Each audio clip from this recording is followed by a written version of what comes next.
ಇನ್ನೊಂದು audio leak ಆಗಿದೆ sir. ಏನಂತಂದ್ರೆ ಜನಾರ್ದನ್ ರೆಡ್ಡಿ ಅವ್ರದ್ದು ಆಡಿಯೋ ಬಿಡುಗಡೆ ಮಾಡಿದ್ದಾರೆ. ಅದರಲ್ಲಿ ಶ್ರೀರಾಮುಲು ಅವ್ರನ್ನ ಹೊಡಿಬೇಕು ಹೊಡಿರಿ ಅಂತಕ್ಕಂಥ ಆಡಿಯೋನೇ ಇದೆ ಸರ್. ಸುಧಾ ಶಾಸಕರು ಮಾತನಾಡೋದು ನೋಡ್ರಿ, ಈಗ ಏನಾಗ್ತೈತೆ ಹೇಳಿ, ಆಡಿಯೋ ವಿಡಿಯೋಗಳನ್ನು ಬೇಕಾದಷ್ಟು ತಿದ್ದಬಹುದು. ಅದು ನಕಲಿನೂ ಇರ್ಬೋದು, ಸತ್ಯನೂ ಇರ್ಬೋದು. ಅದು ಅದ್ರದ್ದು ವಿಶ್ವಾಸಾರ್ಹತೆ ಕಡಿಮೆ. ಈಗ ಯಾರ್ಯಾರು ಮುಖ ತಗೊಂಡು ದಿನ ನೋಡ್ತಿರಲ್ಲ, ಇದ್ರಾಗ ಬರ್ತಾವ.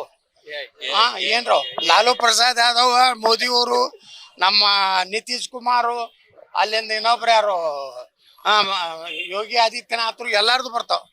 ಅವೆಲ್ಲ ಸತ್ಯ. ಮತ್ತು ಧ್ವನಿ ನೋಡಿದ್ರೆ ಹಂಗೆ ಅದಾವ. ಅದಕ್ಕೆ ಅವೆಲ್ಲ ನಂಬ್ಲಿಕ್ಕೆ ಆಗೋದಿಲ್ಲ.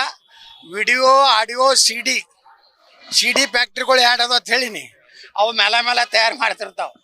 ಮತ್ತು ಅಂಜಿಸ್ಲಾಕ ಪ್ರಯತ್ನ ಮಾಡ್ಯಾರಿಲ್ಲಿ ಕುಮಾರಸ್ವಾಮಿ ಅವ್ರನ್ನ.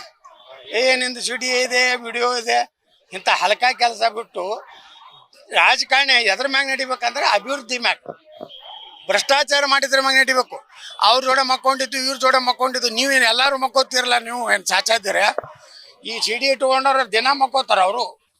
ಅವ್ರೇನು ಸಾಚಾ ನನ್ನ ಮಕ್ಳು ಅದಾರ? ಇಂಥ ಹಲ್ಕ ಕೆಲಸ ಬಿಟ್ಟು ಜನರಿಗೆ ಒಳ್ಳೆ ಕೆಲಸ ಮಾಡಿ ನಾ ಇಂಥದ್ದು ಮಾಡಿನಪ್ಪ. ಕಾಂಗ್ರೆಸ್ನವರು ಇಂಥದ್ದು ಕೆಟ್ಟ ಮಾಡ್ಯಾರ, ನಾವು ಬಂದ್ರೆ ಹಿಂಗೆ ಮಾಡ್ತೀವಿ. ಇದನ್ನು ಹೇಳ್ರಿ ಬಿಟ್ಟು ಇಂಥ ವಿಡಿಯೋ ಆಡಿಯೋದಿಂದ ಏನೂ ಆಗುವುದಿಲ್ಲ.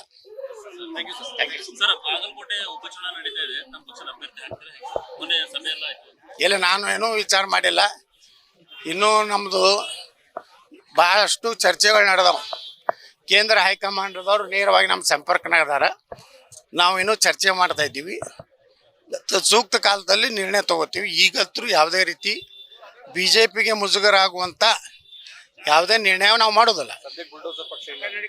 ಇಲ್ಲ, ಬುಲ್ಡೋಸರ್ ಅಂತಲ್ಲ, BJPಗೆ ಒಳ್ಳೆಯ ಅಭ್ಯರ್ಥಿ ಕೊಟ್ರೆ ನಾವು ಅದನ್ನ ಒಳ್ಳೆಯ ಅಭಿವೃದ್ಧಿ ಮಾಡೋಂಥ ಪ್ರಾಮಾಣಿಕರು ಅಂತ ಅಭ್ಯರ್ಥಿ ಕೊಟ್ಟರೆ ಅದಕ್ಕೆ ಬೆಂಬಲ ಕೊಡ್ತೀವಿ. ಪ್ರಚಾರನೂ ಮಾಡ್ತೀವಿ. ಅವ್ರು ಕರೆದ್ರೆ ಕರೆಯದೇ ಹೋಗುವನ ಕೆರವಲ್ಲಿ ಹೊಡೆಯಂದ ಸರ್ವಜ್ಞ ಅಂತ ಹೇಳ. ನಿರ್ಭೀತ, ನಿಷ್ಪಕ್ಷಪಾತ, ವಿಶ್ವಾಸಾರ್ಹ ಸುದ್ದಿಗಳಿಗೆ ಮತ್ತೊಂದು ಹೆಸರಾಗಿರುವಂತ ನ್ಯೂಸ್18 ಕನ್ನಡ ಈಗ ಆಪ್ನಲ್ಲೂ ಲಭ್ಯವಿದೆ. ದಯವಿಟ್ಟು ಇಲ್ಲಿರುವ QR ಕೋಡ್ ಅನ್ನ ಸ್ಕ್ಯಾನ್ ಮಾಡಿಕೊಂಡು ಆಪ್ ಅನ್ನ ಡೌನ್ಲೋಡ್ ಮಾಡೋದಕ್ಕೆ ಮರಿಬೇಡಿ. ನಿಮ್ಮ ಬೆಂಬಲ ಹೀಗೆ ಸದಾ ನಮ್ಮೊಂದಿಗಿರಲಿ. ಧನ್ಯವಾದ.